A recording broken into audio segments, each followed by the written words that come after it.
Meus irmãos e irmãs, nós estamos no domingo, dia do Senhor, 10º domingo do tempo comum. O Evangelho de Marcos, capítulo 3, versículos 20 a 35. Naquele tempo, Jesus voltou para casa com seus discípulos e de novo se reuniu tanta gente que eles nem sequer podiam comer. Quando souberam disso, os parentes de Jesus saíram para agarrá-lo porque diziam que estava fora de si. Os mestres da lei que tinham vindo de Jerusalém diziam que ele estava possuído por Beelzebul e que pelo príncipe dos demônios ele expulsava os demônios. Então Jesus chamou e falou-lhes em parábolas. Como é que Satanás pode expulsar a Satanás? Se um reino se divide contra si mesmo, ele não poderá manter-se. Se uma família se divide contra si mesma, ela não poderá manter-se. Assim, se Satanás se levanta contra si mesmo e se divide, não poderá sobreviver, mas será destruído. Ninguém pode entrar na casa de um homem forte para roubar seus bens sem antes o amarrar. Só depois poderá saquear sua casa. Em verdade vos digo, tudo será perdoado aos homens, tanto os pecados como qualquer blasfêmia que tiverem dito. Mas quem blasfemar contra o Espírito Santo nunca será perdoado, mas será culpado de um pecado eterno. Jesus falou isso porque diziam, ele está possuído por um espírito mau. Nisso chegaram sua mãe e seus irmãos. Eles ficaram do lado de fora e mandaram chamá-lo. Havia uma multidão sentada ao redor dele. Então lhe disseram, tua mãe e teus irmãos estão lá fora à tua procura? Ele respondeu, quem é minha mãe e quem são meus irmãos? E olhando para os que estavam sentados ao seu redor, disse, aqui estão minha mãe e meus irmãos. Quem faz a vontade de Deus, esse é meu irmão, minha irmã e minha mãe. Palavra da salvação, glória a vós, Senhor.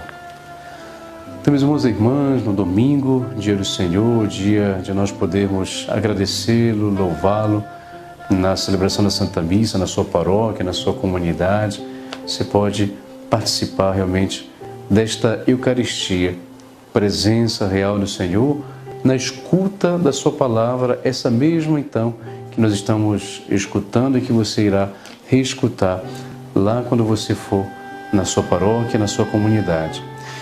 Vocês perceberam hoje que Jesus está numa atividade muito intensa. Jesus então primeiro, ele é envolvido por uma multidão, muita gente vai procurá-lo, e depois, por causa disso, ele provavelmente é compreendido, interpretado de diversas formas.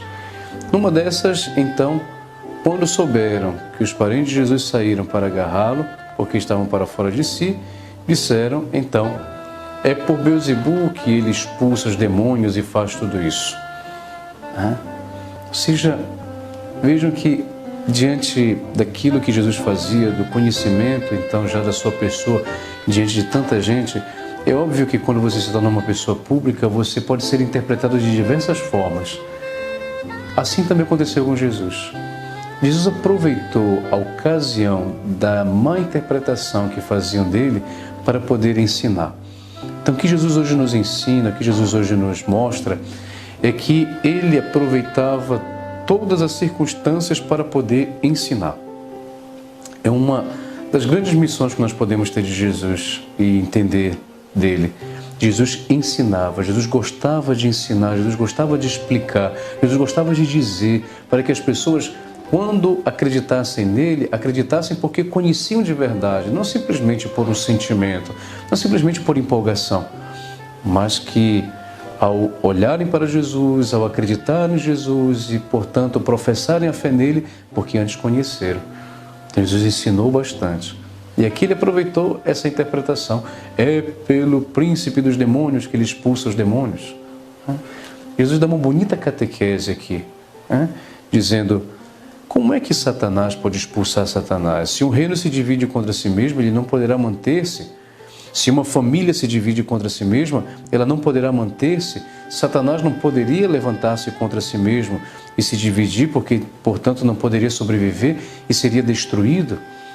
Então, olha só a bonita catequese que Jesus faz hoje, diante de uma má interpretação que fizeram dele.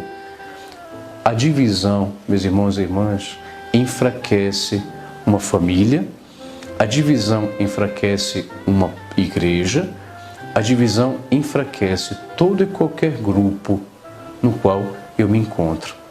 Portanto, tem um cuidado que nós devemos ter com os elementos que podem dividir. Pois são os elementos que nos dividem, e não dar atenção aos elementos que dividem, mas pelo contrário, dar atenção aos elementos que unem. É inevitável que num grupo eu possa ter várias personalidades, eu possa ter várias histórias de vida, eu possa ter várias culturas. Eu, por exemplo, quando estudei em Roma, eu vivia numa comunidade internacional com várias culturas. Mas nós conseguíamos morar juntos, mesmo falando línguas diferentes, mas procurávamos sempre os elementos comuns da nossa vida para que nós pudéssemos conseguir viver. Mesma coisa na sua família. Obviamente, na sua família hoje, você tem elementos que vos unem, laços de sangue, parentesco, mas também você pode encontrar na sua família elementos que podem dividir, ou seja, opiniões diferentes, personalidades diferentes, mas tenham cuidado de não dar ênfase ao que divide, mas dar ênfase àquilo que une. Então, quando você percebe que tem algum elemento que já está lhe fazendo viver em divisão, se afaste, não alimente e tente procurar realmente aquilo que possa lhe unir, possa realmente lhe fazer viver em comunidade. Portanto, meus irmãos e irmãs, um bom domingo para todos e que o Senhor vos abençoe. Em nome do Pai, e do Filho, e do Espírito Santo. Amém.